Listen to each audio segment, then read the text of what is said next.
Welcome to the Guitar channel. I am super happy to welcome you a new interview. I have on the other side of the Zoom connection, or the other side of the world, the one and only Zane Carney. Zane, how are you doing today? Hey Pierre, how are you doing? It's very good to see you, man. This is very fun. Man, since 2018, I've put a little more focus on my interests as a composer and as a writer. And as an artist. I think at that time I was doing more touring with Jonny and Mayer and those people, but I've really put a focus this past, I guess, 2 or 3 years on compiling material that really inspires me, and then now I'm gearing up to release material finally. So it's just taken a couple of years to really clarify what I want to release. Is it possible for you to illustrate what's different between New York jazz and LA jazz? Sure, yeah. So Can you play something in New York style and in LA style? Yeah, so in New York style would kind of be this Joe Pass type thing. Now I'm playing solo guitar right now, so this might be a little bit hard to really hear, but maybe something like, let's get some tone. First off, I'm going to roll down my tone. That's the beginning, in my opinion, of sort of the New York jazz approach. It's very even. So instead of having this kind of, having that, it's going to be more that. So like, in fact, let me take off my slapback too. Let me make it really New York jazz. No gain stage, I told you, too much slapback. Too much slapback, exactly. So something like this, Now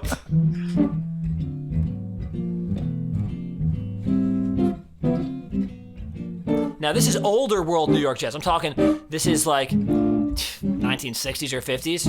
And most people think of this era when they think of jazz. Now the current modern jazz is much, I'm distorting a bit. The current modern era jazz is a lot of this kind of stuff in my experience. A lot of open-ended.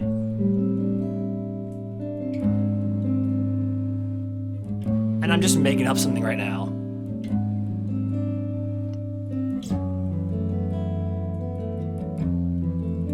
So it's very elegant,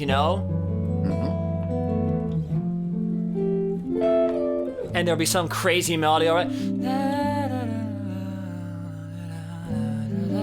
it's usually in odd meters and all that. That's my experience. I'm totally generalizing right now because there's some crazy, ferocious New York jazz. What ends up happening in LA is people make a few shifts. So for me, I might put on a slapback. I might have my tone knob all the way up. And I might have exactly, my actual tone. And I might have an aggressive harmonic palette. So instead of maybe minor 11 chords and whole tone moments and sort of, windingness, there's a different type of elegance in my experience in West Coast jazz. It's, the vocabulary is similar, but it might sound something like this. So we have this song called Brain Freeze on Alter Ego. And as you can tell from this, we're using triads, which a lot of modern jazz uses, but we're putting them in a different place. So we're going...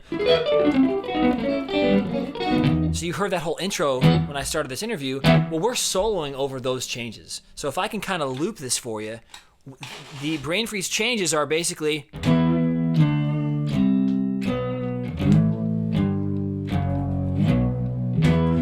So I'm basically soloing over that, which sounds sort of medieval. So already I think we're sort of subverting jazz norms in West Coast jazz. This is my experience. But it's not really fusion because these changes could be very elegant, and I'll prove it right now. So when I'm soloing over this, I might go...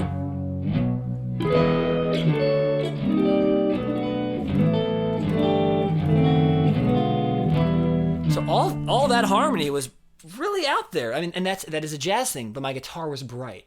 And then when I'm soloing, for a moment I might be in melodic minor, and then I might go to whole tone. So we are using jazz conversational elements, but we're not saying it has to be swing. Right? And what I wanted to do with Alter Ego is release a record that's really pure LA jazz versus... Okay. Maybe I could sing over it and write songs over it. That's fun too, but I'd rather give people an experience of like the true 3 a.m. It's late, we're at Teddy's, we're at, Guys, we're at the world stage, and we're kind of cooking at 3 a.m. What does that feel like? And so Pour le prix d'un magazine, abonnez-vous à la chaîne Guitare pour accéder aux vidéos intégrales. For the price of a magazine, subscribe to the Guitar channel to access the full videos.